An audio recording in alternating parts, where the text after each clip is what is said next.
ایک طرف حملے دوسری جانب بات چیت ثالثی ممالک ایران امریکہ حالیہ تناؤ کو ختم کرنے کے لیے متحرک پیغام کا تبادلہ بھی ہو گیا۔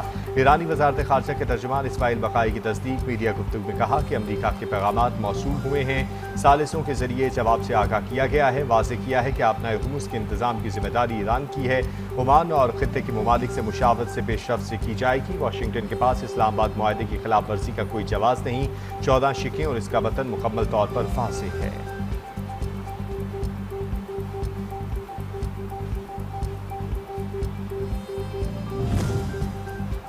ایران اور امریکہ کی جانب سے حملے ثالث ممالک کے حملے 10 روز کے لیے روکنے کی تجویز۔ ایرانی سینئر عہدیدار کا برطانوی خبر رساں ایجنسی کو انٹرویو بتایا۔ ثالثوں نے اسلام آباد مفاہمتی معاہدہ بحال کرنے کے لیے 10 روزہ جنگ بندی کی تجویز دی ہے۔ جنگ بندی کا مقصد کشیدگی میں کمی لانا ہے اور معاہدہ بحال کرنا ہے۔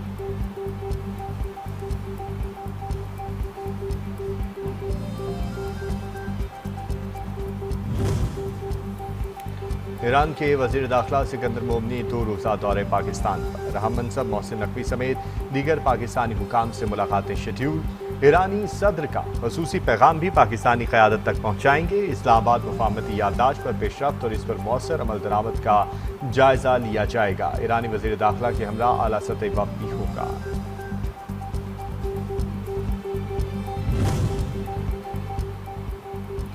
امریکہ کے ساتھ جاری جنگ اب ایران کی جیت پر ہی ختم ہوگی۔ ایران کی افزودہ یورینیم کسی صورت فروخت نہیں کی جا سکتی۔ ایرانی وزیر خارجہ عباس اراغچی کا 2 ٹوک اعلان۔ مزید کہا، ایران کو دھمکی دی جا سکتی ہے، نہ ہی لالچ۔ ایران پہلے سے زیادہ مضبوط ہو کر ابھرا۔ دنیا کو احساس ہو گیا کہ آبنائے ہرمز ایران کی اصل طاقت ہے۔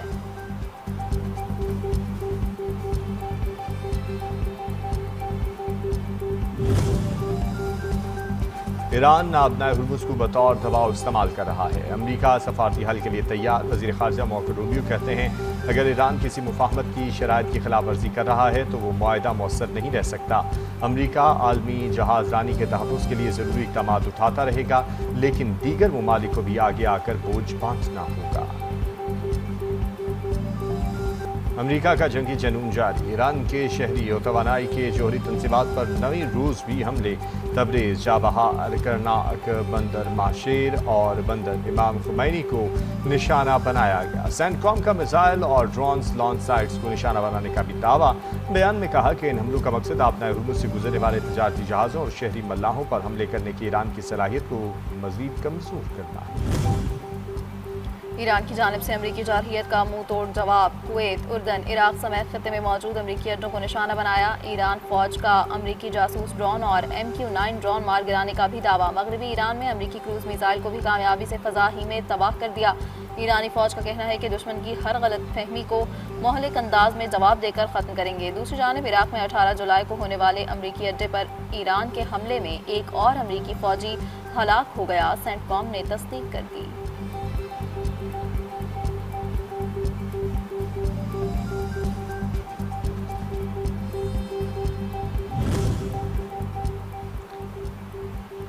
امریکہ ایرانی حملوں میں زخمی اور ہلاک فوجیوں کی تعداد چھپانے لگا۔ نیو یارک ٹائمز نے پینٹاگون کے کردار پر سوالات اٹھا دیے۔ اخبار کے مطابق پینٹاگون نے ایران جنگ میں زخمی درجنوں فوجیوں کی معلومات ظاہر نہیں کی۔ ایران کے حملوں میں ہونے والے نقصانات کی تفصیلات عوام سے پوشیدہ رکھی۔ اردن میں ایئر بیس پر حملے میں درجنوں فوجی زخمی ہوئے۔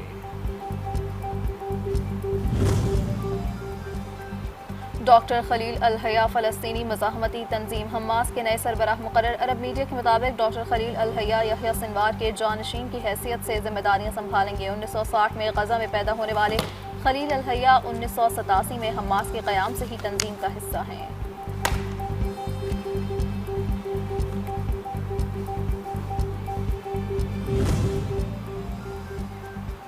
برطانیہ میں سیاسی قیادت کی ایک اور بڑی تبدیلی۔ 10 سالوں میں 7ویں وزیر اعظم کی آمد۔ لیبر پارٹی کے رہنما اینڈی برنہم ملک کے نئے وزیر اعظم عہدہ سنبھال لیا۔ شاہ چارلس سوم اور اینڈی برنہم کی بکنگھم پیلس میں ملاقات۔ اقتدار کی منتقلی کا آئینی عمل مکمل کیا گیا۔ ڈاؤننگ اسٹریٹ سے وزیر اعظم کی حیثیت سے قوم سے اپنا پہلا خطاب کرتے ہوئے اینڈی نے اپنے ویژن کا خاکہ پیش کیا۔ پاکستان اور کینیڈا کے تاریخی تعلقات کے نئے دور کا آغاز، تجارتی اور اقتصادی تعاون کو بڑھانے پر اتفاق۔ کینیڈا کا پاکستان کے ساتھ $45 ملین کے نئے ترقیاتی منصوبے شروع کرنے کا عزم۔ کینیڈین وزیر خارجہ انیتا آنند کی نائب وزیر اعظم و وزیر خارجہ اسحاق ڈار سے ملاقات اور مشترکہ پریس کانفرنس۔ اسحاق ڈار نے کہا کہ اقتصادی تعاون دونوں ممالک کی مشترکہ ترجیح ہے، کاروباری روابط کے فروغ پر خصوصی توجہ دی جا رہی ہے۔ پاکستان تعلیم، آئی ٹی اور زراعت میں کینیڈین تعاون کا خیر مقدم کرتا ہے۔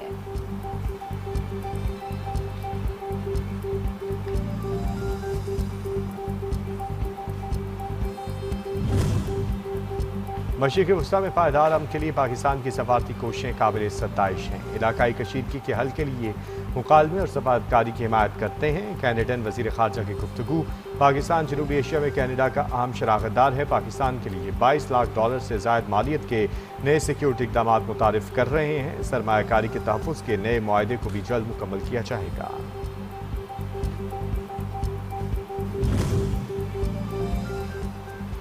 چیف جسٹس پاکستان کی زیر صدارت جوڈیشل کمیشن اجلاس۔ کمیشن نے سندھ ہائی کورٹ کے لیے 3 ایڈیشنل ججز کی تعیناتی کی سفارش کر دی۔ سریش کمار، شاہ نواز میمن، ہمایوں خان کو سندھ ہائی کورٹ کا ایڈیشنل جج بنانے کا فیصلہ۔ وفاقی وزیر اعظم نصیر تاج UN ویمن کے چیف سٹاف محمد نصیری کی ملاقات۔ OIC وزارتی کانفرنس کی کامیاب میزبانی پر پاکستان کو خراج تحسین تعریفی خط پیش کیا۔ گفتگو میں خواتین کے حقوق، صنفی مساوات اور بااختیار بنانے کے فروغ پر تعاون بڑھانے پر اتفاق کیا گیا۔ پاکستان اور UN ویمن کا خواتین اور بچیوں کے حقوق کے فروغ کے عزم کا اعادہ۔ ملک کے مختلف حصوں میں مانسون کا سلسلہ جاری ہے۔ متعدد شہروں میں موسلادھار طوفانی بارش نے تباہی مچا دی۔ وادی نیلم میں کلاؤڈ برسٹ نے ہر طرف تباہی مچا دی۔ 25 دکانیں، 1 سکول، 6 رہائشی مکان مکمل تباہ، 25 مکانات کے جزوی نقصان، 3 گاڑیاں، 11 موٹر سائیکل، 14 رابطہ پل بہہ گئے، 12 کلومیٹر رابطہ سڑک تباہ، 25,000 آبادی محصور۔ لنڈی کوتل خیبر میں 2 افراد سیلابی ریلے کی نظر۔ مردان کے نواح رستم کالو ڈھیری میں چھت گرنے سے 2 بچے جاں بحق، ماں اور بیٹی شدید زخمی۔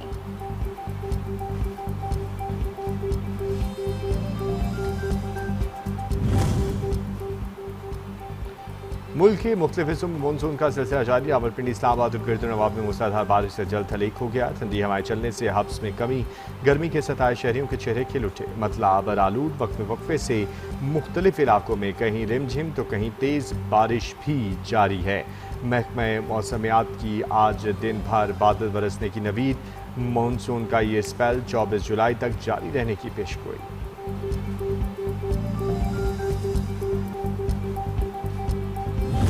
فیفا ورلڈ کپ 2026 کی فاتح ٹیم پر ڈالروں کی بارش۔ اسپین کو $5 کروڑ ملے۔ رنر اپ ارجنٹینا کے حصے میں $3 کروڑ 30 لاکھ آئے۔ تیسرے نمبر پر آنے والی ٹیم انگلینڈ کو $2 کروڑ 90 لاکھ، جبکہ چوتھے نمبر کی ٹیم فرانس کو $2 کروڑ 70 لاکھ ملے۔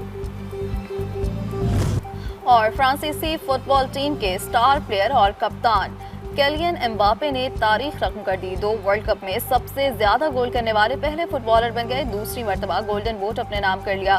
27 سالہ امباپے نے ٹورنامنٹ کے 8 میچز میں 10 گول سکور کیے۔ مینز ورلڈ کپ کی تاریخ میں سب سے زیادہ 22 گول کرنے کا اعزاز بھی امباپے کے نام۔